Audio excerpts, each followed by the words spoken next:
Bonjour et bienvenue dans le Fil d'Actu, l'émission qui donne du sens à l'information. Oui, le départ de François Bayrou était inévitable et non, ce départ ne va certainement pas régler les problèmes du pays. Sans surprise, lundi 8 septembre, le Parlement a donc refusé de voter la confiance à François Bayrou, entraînant ainsi la chute de son gouvernement. L'épilogue attendu d'une séquence politique engagée 2 semaines plus tôt, lundi 25 août, date à laquelle celui qui était alors encore notre Premier ministre annonçait engager la responsabilité de son gouvernement devant l'Assemblée nationale, conformément à l'article 49.1 de la Constitution, et sollicitait donc sa confiance en amont du débat parlementaire à venir sur les questions budgétaires. Un pari extrêmement risqué, pour ne pas dire le choix non assumé du renoncement de la part d'un homme se sachant dans l'incapacité de gouverner, dans la mesure où, déjà au cœur de l'été, la présentation des grandes lignes du projet de budget 2026 n'avait suscité qu'indignation, rejet et protestation de la part de la population, mais également de l'ensemble des partis d'opposition, partis représentant, on le rappelle, une majorité absolue à l'Assemblée nationale. Les Français, dans le pays qui a le plus haut taux de prélèvement obligatoire, ils ne comprennent pas qu'on vienne leur faire les poches et qu'on vienne leur demander des efforts quand, par exemple, de l'autre, on verse 15 à 20 milliards d'euros de prestations sociales sans aucune condition à des étrangers qui sont présents en France. La seule mesure qui serait raisonnable, ce serait celle qui consisterait par exemple à mettre en place ce qu'on appelle la taxe Zuckman, une taxe de 2% sur le patrimoine des plus riches. Monsieur Bayrou dit qu'il cherche 40 milliards d'euros. Taxe Zuckman, on estime son rendement à peu près 20 milliards d'euros. Dès lors, sachant que toute tentative de passage en force sur le budget aurait conduit à une censure immédiate, la chute du gouvernement n'était qu'une question de temps. Et en sollicitant une confiance qu'il ne pouvait pas obtenir, François Bayrou n'a fait au final qu'avancer la date de ce qui apparaissait comme inéluctable, comme d'autres choisissent la date de leur mort pour partir dans la dignité. En conséquence, c'est donc une nouvelle phase de la crise politique dans laquelle la France est plongée depuis maintenant 3 ans, qui est désormais ouverte. Une phase, une de plus, qui malheureusement risque bien de ne pas servir de résolution à la crise en question, et ce, qu'elle se conclut, nous l'ignorons encore à l'heure où nous tournons cette vidéo, par la nomination d'un nouveau Premier ministre, macroniste suffisamment dévoué ou inconscient pour accepter le poste, ou simple haut fonctionnaire mis à la tête d'un gouvernement dit technique, par une nouvelle dissolution, ou même, sait-on jamais, par la démission du président Macron et la tenue d'une élection présidentielle anticipée. On peut rêver. Car cette crise politique ne tombe évidemment pas du ciel. Derrière elle, ce sont en réalité d'importants dysfonctionnements socio-économiques qui sont à l'œuvre, créant les conditions de l'instabilité et rendant par là même la France ingouvernable, malgré des institutions spécialement conçues pourtant pour assurer une forme de continuité dans la conduite des affaires de l'État. Or, ces dysfonctionnements graves, profonds, que François Bayrou avait la prétention, avec son projet de budget 2026, de surmonter et sur lesquels il s'est de toute évidence cassé les dents, il apparaît malheureusement qu'aucun des partis politiques représentés dans l'hémicycle, qu'aucune des personnalités aspirantes à nous gouverner n'est aujourd'hui à même d'y apporter le moindre élément de résolution, faute d'en saisir la nature exacte et l'ampleur réelle.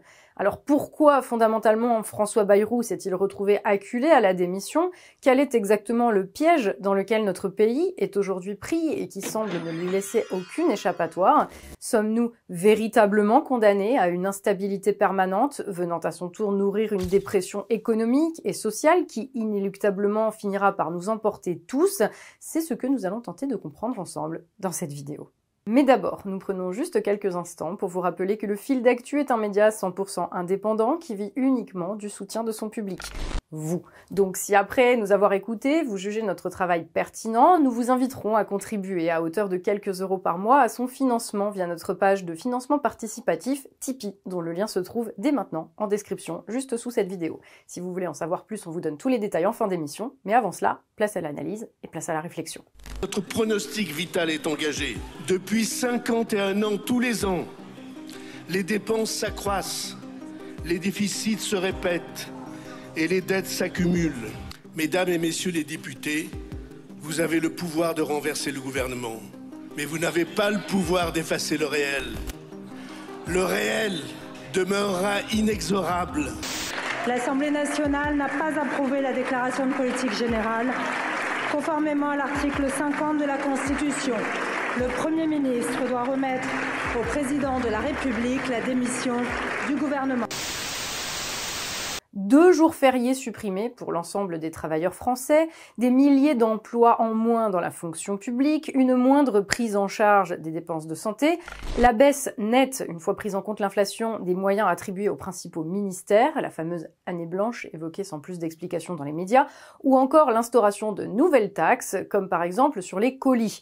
Autant de mesures évoquées le 15 juillet dernier par François Bayrou et alors supposées permettre l'élaboration d'un budget 2026 placé, on s'en doutait, sous le signe des sacrifices exigés des Français. L'objectif affiché, celui de combattre le déficit public, celui donc cumulé des collectivités locales, de la sécurité sociale et surtout de l'État et des organismes indépendants, et ce, afin de stopper la dette de la France. Soit plus réalistement, d'en freiner l'augmentation, toutes ces mesures n'ayant en réalité pas vocation à ramener les comptes publics à l'équilibre et donc à engager le désendettement de l'État, nous en sommes très loin, mais simplement à limiter le déficit public à un niveau jugé raisonnable. Et sans surprise, ces pistes de réflexion ont suscité un véritable tollé, fait plonger la popularité de celui qui était alors encore Premier ministre à un niveau abyssal, et rendu le souhait de voir le gouvernement renversé par une motion de censure plus fort que la peur de l'instabilité qu'une telle censure ne pouvait manquer de provoquer. À cela, des raisons évidentes. Déjà, dans la mesure où leur mise en œuvre allait objectivement rendre la vie plus difficile à quasiment toutes les catégories de la population, les solutions avancées étaient fondamentalement impopulaires. Salariés et chefs d'entreprise, actifs et inactifs, riches et pauvres, jeunes, vieux, malades, agents de la fonction publique, petits élus locaux ou simples citoyens, avec le budget 2026 version Bayrou, tout le monde allait, d'une manière ou d'une autre, passer à la caisse. Or, une telle politique peut éventuellement être acceptée, faute d'être appréciée, si chacun a l'impression que les efforts que l'on exige de lui ont un sens, que son sacrifice contribue à régler les problèmes et permet d'aller de l'avant. Mais aujourd'hui, ce n'est pas ce sentiment qui domine. Aujourd'hui, les contribuables français ont surtout l'impression que, quoi qu'il arrive, leur argent durement gagné sera purement et simplement gaspillé, jeté par les fenêtres, par les individus qui tiennent les rênes de l'État et qui, dans un an, exigeront encore davantage d'eux dans un pays à la situation encore un peu plus dégradée qu'elle ne l'est aujourd'hui. Et si cette désagréable impression domine actuellement, ce n'est certainement pas un hasard. Souvenez-vous, en 2025, les Français vont payer et ce sera pire en 2026. C'est ainsi que le 18 octobre dernier, il y a donc près d'un an, nous avions nommé notre vidéo consacrée au débat parlementaire sur le budget de l'année en cours. À l'époque, l'éphémère Premier ministre d'alors, Michel Barnier, exigeait de nous des dizaines de milliards d'euros d'efforts, répartis entre hausse d'impôts et baisse de dotation aux services collectifs, tout en sachant pertinemment que cela n'empêcherait pas la dette publique de se creuser encore et qu'un an plus tard, il faudrait réclamer encore davantage aux Français. Une année, un gouvernement et un budget passé par 49.3 plus tard, nous sommes désolés de le dire, nous avions raison. En même temps, ce n'est pas un exploit dans la mesure où tout le monde le savait. Et en cette rentrée politique 2025, après les 40 milliards déjà obtenus l'an passé, ce sont donc 44 milliards d'euros supplémentaires que François Bayrou espérait. Enfin, l'espérait-il vraiment? La question reste en suspens. Que François Bayrou espérait nous faire payer, que ce soit directement ou indirectement via la dégradation de tout ce qui fait notre qualité de vie. Tout cela pour que dans un an, au nom d'une dette qui aura continué de se creuser à la faveur d'un déficit déjà envisagé à 4,6% du produit intérieur brut et qui sera sans doute revu à la hausse à la faveur d'annonces à venir d'une croissance économique au final moins élevée que prévu, certainement la faute aux Français, on commence à avoir l'habitude, on vienne à nouveau nous expliquer que sur le budget 2027, il va falloir se serrer la ceinture pour permettre à l'État de trouver 40, 50 ou 60 milliards d'euros supplémentaires.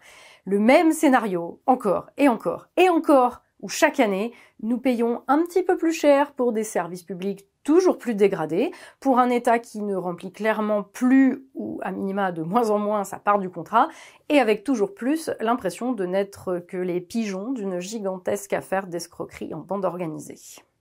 Plus de barrières de péage, plus de caisses automatiques sur l'autoroute des vacances entre Paris et la Normandie. Elles ont laissé place à un simple portique qui scanne votre plaque d'immatriculation. Mais attention, plus de barrières ne veut pas dire qu'il ne faut plus payer, ce que tous les usagers ne savent pas encore. Votre plaque d'immatriculation, détectée par la caméra, est envoyée en quelques secondes dans un serveur. Vous avez alors 72 heures pour payer en vous connectant sur Internet à la société qui gère l'autoroute ou en vous rendant chez un buraliste. Et si vous ne payez pas dans les temps, voilà ce que vous risquez, un PV majoré.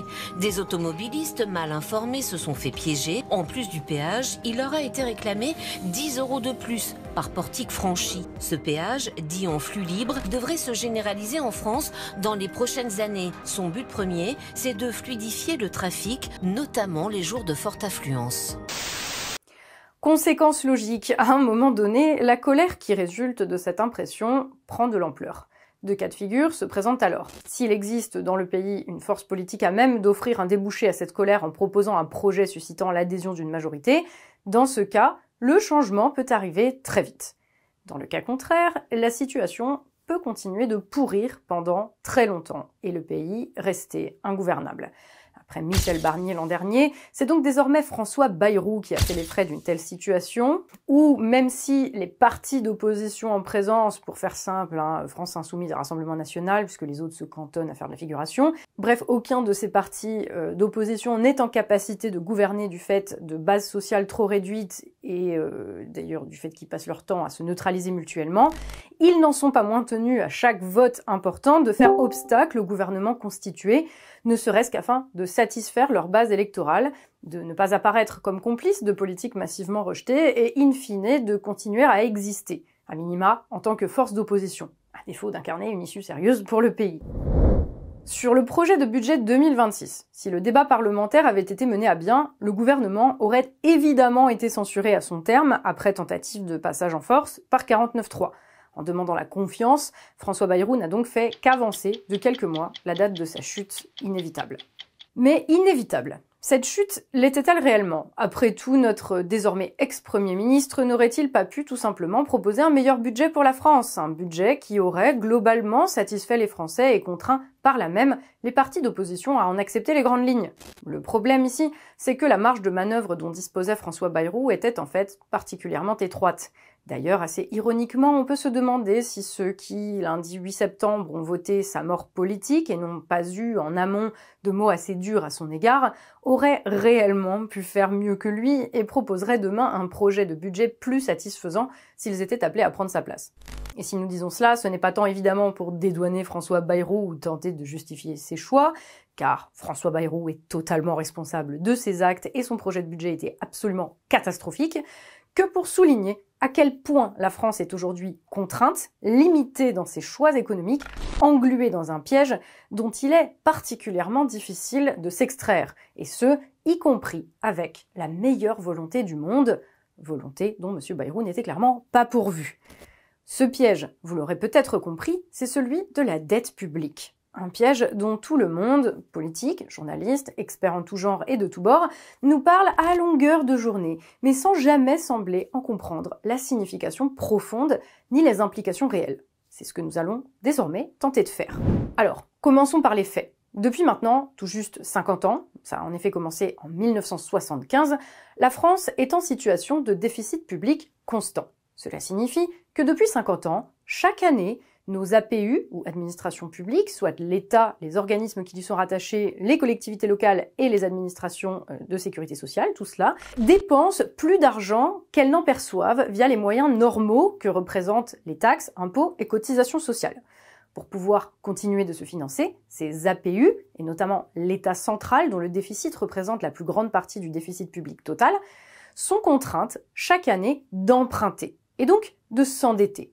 Pour cela, elles émettent ce que l'on appelle des OAT, obligations assimilables du Trésor, soit des titres de dette s'échangeant sur les marchés financiers, qu'elles s'engagent à rembourser lorsqu'ils arrivent à une échéance donnée, en versant en prime chaque année des intérêts aux détenteurs de ces titres. Détenteurs qui peuvent être des particuliers, mais sont surtout des banques, des compagnies d'assurance, des fonds d'investissement ou autres organismes de placement financier, gérant depuis la France ou l'autre bout du monde les portefeuilles de millions de clients établis partout dans le monde. En langage économique basique, le total des sommes en attente de remboursement, intérêts compris, produit des déficits cumulés et correspondant à l'ensemble des titres de dette en circulation, forme ce que l'on appelle, considéré à un instant T, la dette publique. Une dette donc qui n'a de cesse de se creuser, dans la mesure où tous les ans les administrations contractent de nouveaux emprunts, plus vite qu'elles ne remboursent ceux en cours. Ceci en partie pour financer de nouvelles dépenses et compenser de nouveaux déficits, mais également, de plus en plus forcément, pour payer les emprunts passés arrivés à échéance et les intérêts dus chaque année, ces deux éléments constituant ce que l'on appelle la charge annuelle de la dette. Une charge qui à son tour vient s'ajouter aux dépenses de l'État, et creuser donc le déficit et justifier l'émission de nouveaux titres de dette. Et soyons clairs, le fait qu'un État puisse certaines années être en situation de déficit et se retrouver à emprunter de l'argent pour faire face à des dépenses imprévues, ce n'est absolument pas un problème, c'est même tout à fait normal. Mais lorsqu'on évoque la France de ces dernières décennies, et au-delà, d'ailleurs la plupart des pays occidentaux, y compris ceux qui sont généralement cités en exemple et qui n'hésitent pas à nous faire la leçon sur notre mauvaise gestion, c'est de toute autre chose qu'il est en réalité question. Car, avec le temps, le recours au déficit et à l'emprunt est devenu chez nous un mode de financement par défaut, dont l'État ne peut plus du tout se passer et dont la manière habituelle de l'évoquer en rapportant le déficit au produit intérieur brut ne permet pas véritablement d'en saisir l'ampleur. Ainsi, il nous est dit qu'en 2024, le déficit public équivalait à 5,8% de la richesse nationale. Difficile pour un profane de comprendre à quoi tout cela correspond réellement. Considérons donc plutôt le déficit en lui-même, soit la différence entre les recettes et les dépenses réelles des administrations, en nous concentrant tout particulièrement sur celles de l'État, telles que rapportées par la comptabilité nationale. Ainsi, nous voyons qu'en 2024, l'État français a dépensé 670 milliards d'euros, alors même que seulement 516 milliards sont rentrés dans ses caisses. En conséquence, en 2024, il manquait donc à l'État, pour assurer son fonctionnement, environ 154 milliards d'euros, soit tout de même 23% de ses dépenses totales. Un trou donc considérable, quasiment le quart des dépenses de l'État non couvertes, qu'il a fallu encore une fois combler en faisant appel aux sociétés financières. Comment en sommes-nous arrivés là ? C'est un sujet complexe que nous ne développerons pas ici car nous en avons déjà longuement parlé sur cette chaîne et je l'ai d'ailleurs détaillé davantage encore dans mon livre, Il est venu le temps des producteurs, livre qui est un format plus adapté à un travail d'une telle ampleur. Donc si vous voulez comprendre les causes profondes du mal français, je ne saurais que trop vous inciter à vous procurer ce livre, disponible sur le site des éditions du Fil d'Actu, et uniquement sur ce site. Aujourd'hui, nous nous contenterons donc de dire que l'endettement de l'État est le fruit d'un processus long, entamé avec l'érosion de notre appareil productif à la faveur des premières délocalisations d'usines dans les années 1970. L'affaissement de l'activité et le début du chômage de masse qui en ont résulté ont alors entraîné un tassement des revenus de l'État, en même temps qu'une explosion de ses dépenses destinées à pallier la situation et à entretenir l'illusion d'une prospérité relative, notamment via des politiques de redistribution, une embauche massive de fonctionnaires et un soutien au développement du secteur associatif. Autant de palliatifs dont il était plus simple alors de les mettre en place que de s'atteler à régler les problèmes de fond, et qui, à leur tour, sont venus alimenter les dysfonctionnements à l'œuvre dans une sorte de cercle vicieux que personne n'a voulu regarder. Ajoutons à cela la cession par l'État de nombre de fleurons industriels et d'infrastructures qui lui garantissaient d'importants revenus. Ajoutons également quelques éléments d'ordre démographique, tels que le vieillissement de la population et l'explosion en résultant de la proportion de retraités vis-à-vis des actifs, et nous avons là une idée générale de ce qui nous a conduit à la situation actuelle. Il faut que nous comprenions que la raison essentielle de la situation que nous connaissons tient en une seule formule. La France vit au-dessus de ses moyens. 1 15 600 demandeurs d'emploi fin octobre. Par branche d'activité, ce sont le bâtiment, le textile, l'habillement, les cuirs et peaux qui sont les plus touchés par le chômage. Pour la première fois, en 1975, la sécurité sociale sera en déficit de 4,5 milliards de francs. Et pour 1976, l'avenir est encore plus préoccupant puisque l'on prévoit un déficit de 7 à 9 milliards de francs. Le problème du déficit de la sécurité sociale se pose depuis l'an dernier. Avec le ralentissement de la croissance économique, les dépenses de sécurité sociale sont de moins en moins couvertes par les recettes. Il est des économies à réaliser. Songez que le budget social est plus lourd que le budget de l'État.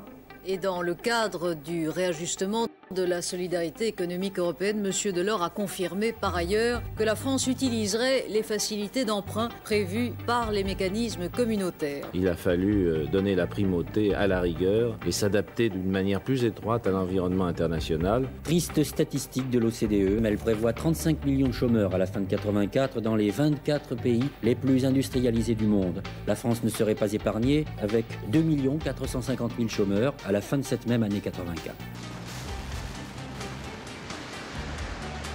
Alors on le disait aussi tout à l'heure, en 93 finalement l'argent des privatisations était bien utile, on donne le chiffre de 43 milliards et on vous reproche finalement de l'avoir un peu utilisé trop facilement pour les dépenses courantes. Vous savez, j'accepte bien volontiers ce reproche, l'argent des privatisations, il est vrai que pour 9 milliards, j'ai consacré cet argent des privatisations à engager tout de suite la lutte contre le chômage et pour l'emploi. Mais qui peut me le reprocher? En 1994, le nombre d'allocataires du RMI a dépassé la barre des 900 000. Avec les conjoints et les enfants à charge, 1 800 000 personnes dépendent aujourd'hui du revenu minimum d'insertion. 109 pays ont signé l'acte final du GATT au Maroc. Hier, à Marrakech, est né un nouveau monde, un monde sans frontières ou presque, la plus vaste libéralisation du commerce mondial de l'histoire. Une entreprise de textile en Lorraine a dû licencier une centaine de salariés. Cette entreprise a proposé à ses salariés licenciés des postes à l'étranger où elle avait délocalisé. Des postes payés au salaire local, soit plus bas que le SMIC en France. Les salariés ont refusé. Je crois qu'il ne faut pas attendre tout de l'État ou du gouvernement. Il faut aussi que se mobilise à la fois l'opinion et les salariés de l'entreprise. Je suis à la tête d'un État qui est en situation de faillite sur le plan financier. Je suis à la tête d'un État qui est, depuis 15 ans, en déficit chronique. Je suis à la tête d'un État qui n'a jamais voté un budget en équilibre depuis 25 ans. Bon, ça ne peut pas durer. Et le fait est que, n'en déplaise à certains, oui, cette situation où la France vit de son endettement pose aujourd'hui un très sérieux problème. Pas comme le prétendent d'autres, parce que, passé un certain niveau, la dette serait en soi insoutenable. Nous l'avons vu, lorsqu'un crédit arrive à échéance, l'État peut parfaitement contracter un nouvel emprunt en émettant de nouveaux titres de dette pour le rembourser. C'est ce que l'on appelle faire rouler la dette. Dans ces conditions, tant qu'il se trouve des investisseurs pour prêter à l'État, les risques que ce dernier se retrouve en défaut de paiement sont en réalité extrêmement limités. Mais si tout cela peut sembler rassurant au premier abord, c'est en fait précisément ce mécanisme qui dévoile la véritable nature de la dette. La dette, ce n'est pas simplement une donnée mathématique, un chiffre sorti d'un tableau Excel assorti d'un échéancier de paiement. C'est également un rapport social et un rapport de subordination. Si vous avez déjà emprunté une grosse somme d'argent à quelqu'un, ou simplement si vous aimez les films sur la mafia, vous le savez, devoir de l'argent à quelqu'un, c'est de fait lui être redevable, être son obligé. Et ce, tout particulièrement lorsque, sans les apports réguliers de votre créancier, vous vous retrouveriez du jour au lendemain dans la capacité de payer votre loyer et donc susceptible d'être jeté à la rue. Ou pire encore, dans le cas où votre bienfaiteur n'aurait qu'à claquer des doigts pour qu'une armée d'hommes de main débarque chez vous pour vous briser les jambes ou vous envoyer au fond d'un fleuve les pieds coulés dans un bloc de ciment. Dans ces conditions, s'il venait à l'esprit de cette personne de vous demander de lui rendre quelques menus services, convenez qu'il serait compliqué pour vous de lui dire non, et vous auriez une idée un peu plus claire de ce qu'être endetté signifie réellement. Or, ce qui est vrai ici pour un particulier, l'est également pour un État. Un État endetté, un État qui a constamment besoin de contracter de nouvelles dettes pour rembourser les anciennes, c'est de fait un État d'autant plus à la merci de ses créanciers que ces derniers disposent à son encontre d'importants moyens de pression, lesquels leur confèrent donc un pouvoir exorbitant. Car le jour où les créanciers décident, pour des raisons qui les concernent, de réduire leur demande en OAT de cet État, voire de mener une attaque spéculative contre lui, c'est-à-dire de s'entendre pour revendre massivement les stocks d'OAT en leur possession, alors le pays concerné peut connaître des difficultés à emprunter de quoi faire face à ses dépenses de fonctionnement, et voir les taux d'intérêt de ces nouveaux titres mis sur le marché grimper en flèche. Sans même parler du risque pur et simple de défaut de paiement, le seul roulement de la dette peut alors rapidement transformer la charge de la dette en fardeau. La moindre petite variation de taux d'intérêt amenant toujours d'importantes variations des intérêts effectifs à verser. Et la France en sait quelque chose, puisqu'en août 2025, une OAT à 10 ans sur la dette française était assortie d'un taux d'intérêt s'établissant autour de 3,5%, là où, 10 ans plus tôt, le taux de la même OAT oscillait plutôt entre 0,9 et 1,1%. Conséquence, rouler la dette aujourd'hui suffit à creuser la dette. À un niveau cependant qui reste pour l'heure relativement raisonnable, si l'on considère le fait qu'au début des années 2010, au plus fort de la crise de la dette ayant frappé la Grèce, c'est-à-dire quand plus personne ne voulait prêter d'argent au pays, son taux d'intérêt à 10 ans dépassait carrément les 35%. Comme quoi, nous sommes encore loin d'avoir touché le fond. Mais ça peut aller très vite. Néanmoins, le fait que les capacités de la France à se financer dépendent uniquement du bon vouloir des investisseurs n'en demeure pas moins extrêmement préoccupant.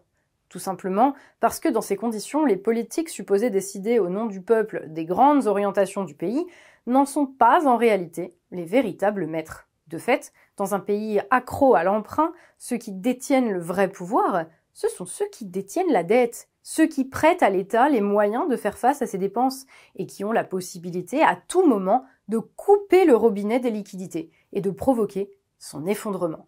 Confrontés à cette menace constante, les gouvernements n'ont donc guère d'autre choix que de tout faire pour satisfaire les créanciers.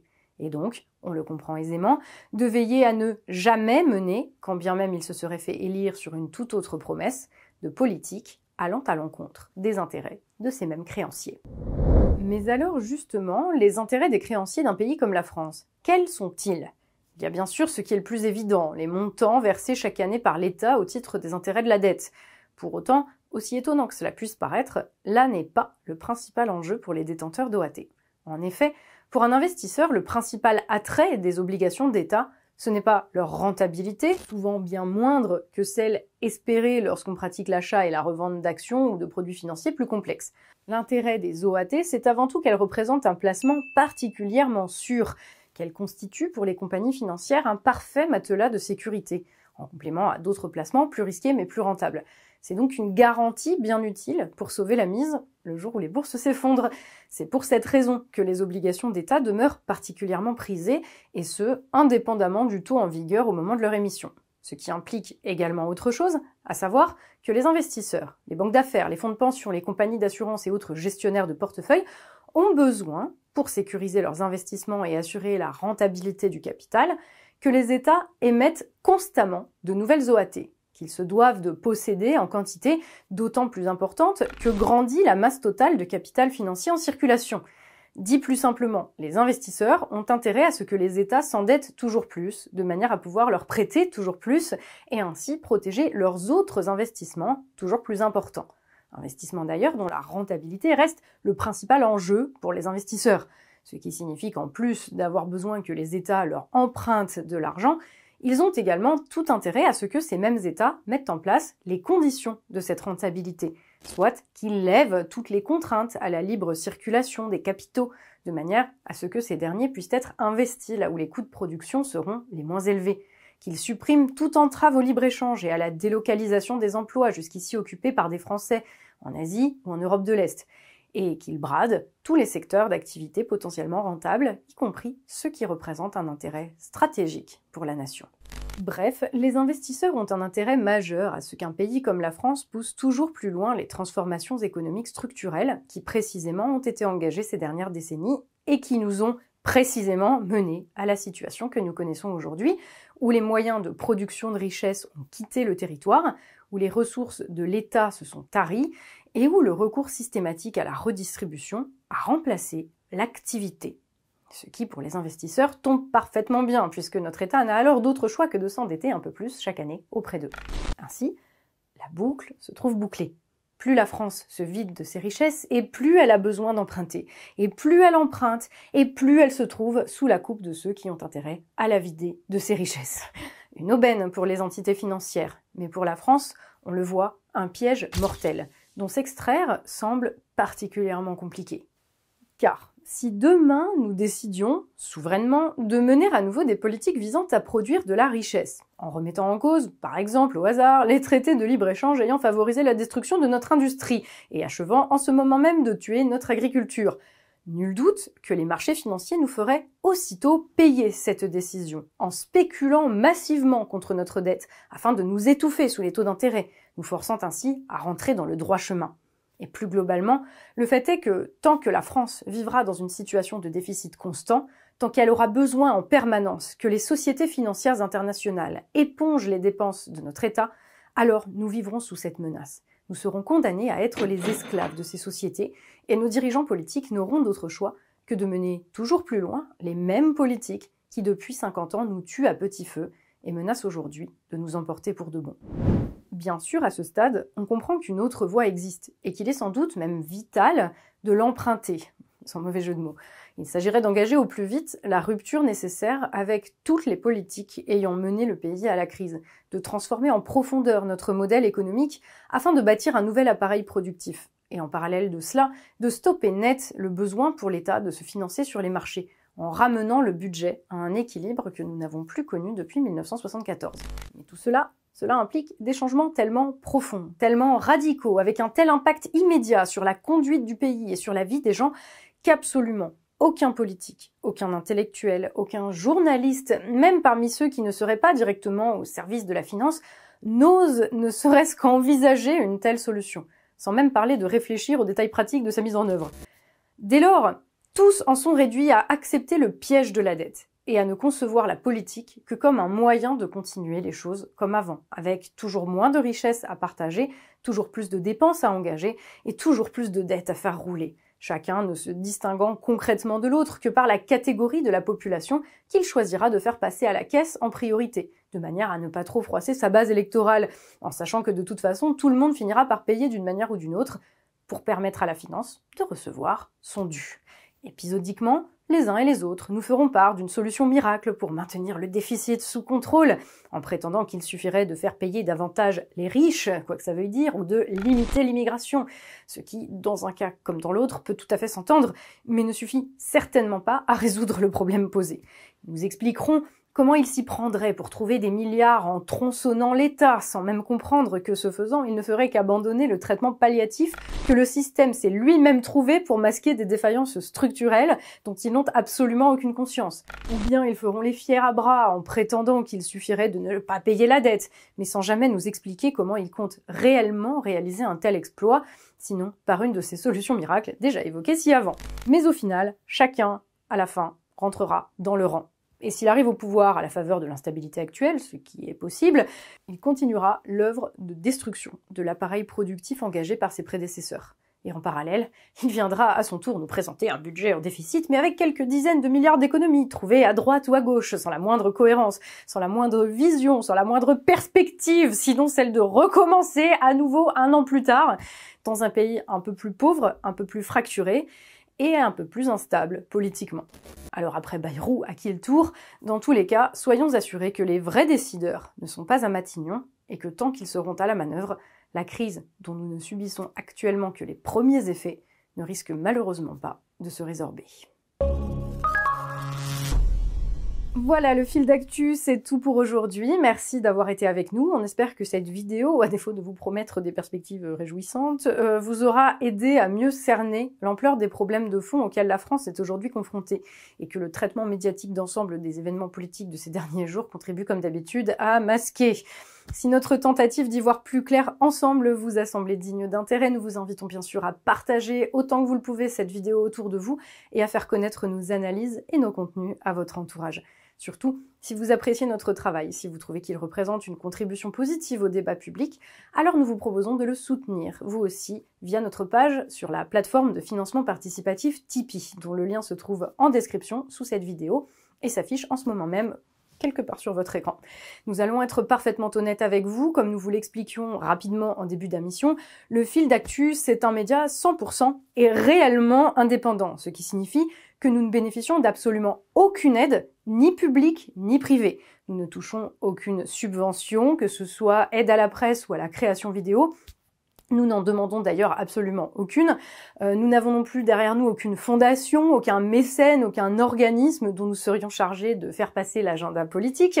Et si vous venez de regarder cette vidéo, vous comprenez évidemment pourquoi c'est essentiel pour nous, parce que dépendre financièrement de quelqu'un, c'est lui devoir quelque chose. Et nous ne voulons devoir rien à personne, sinon à vous, à notre public, à la France. Dans le cas contraire, nous gagnerions sûrement beaucoup plus d'argent, mais nous perdrions immédiatement ce qui est à nos yeux le plus important, notre liberté absolue, du moins dans les limites de la loi, de parole et d'analyse.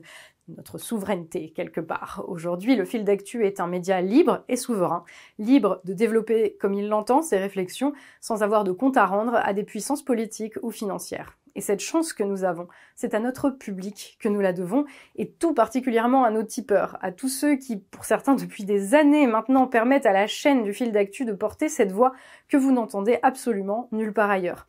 Sans vous, les tipeurs, le Fil d'Actu n'existerait tout simplement plus depuis longtemps et jamais nous n'oublierons ce que nous vous devons. Donc merci infiniment à vous tous, vous qui nous avez soutenus à un moment ou à un autre et ou qui continuez de nous soutenir. Merci d'être là, merci de rendre tout cela possible.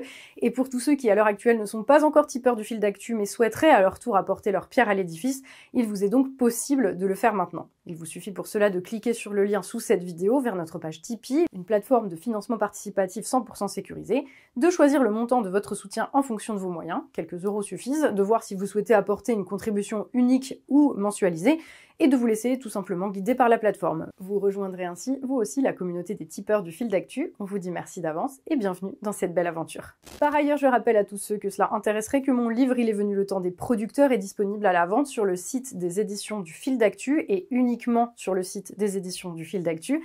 Comme je vous le disais tout à l'heure, dans ce livre, je reviens de manière bien plus complète qu'il n'est possible de le faire dans une vidéo sur les mécaniques qui ont amené la France à se vider depuis 50 ans de son appareil productif à la faveur de la mondialisation de l'économie. C'est donc un important complément du travail que nous faisons sur cette chaîne, et si les questions que nous y développons vous intéressent, je ne saurais que trop vous en conseiller la lecture, ou si vous préférez l'écoute, puisque j'en ai également enregistré une version audio, elle aussi disponible sur notre site, et uniquement sur notre site donc dont vous trouverez, comme pour la page Tipeee, le lien d'accès en description sous cette vidéo. Pour conclure, si cette vidéo vous a plu, pensez à laisser un pouce vers le haut, ça fait toujours plaisir, mais surtout ça améliore le référencement de la vidéo et donc la visibilité de la chaîne, et c'est donc un véritable moyen gratuit de nous aider. Vous pouvez aussi, si vous le souhaitez, donner votre avis, échanger en commentaire, en prenant si possible, comme vous savez le faire, le temps de chercher à vous comprendre. Comme d'habitude, ce sera un plaisir de vous lire. Pensez enfin à vous abonner à la chaîne YouTube, à activer les notifications et à nous suivre sur nos différents réseaux sociaux, X, Instagram, Facebook, ainsi que sur mes réseaux sociaux personnels, Instagram, Facebook et TikTok, afin d'être sûr de ne rater aucune de nos nouvelles sorties. Quant à moi, je vous remercie d'avoir été avec nous et je vous dis à très vite pour un nouveau Fil d'Actu, l'émission qui donne du sens à l'information.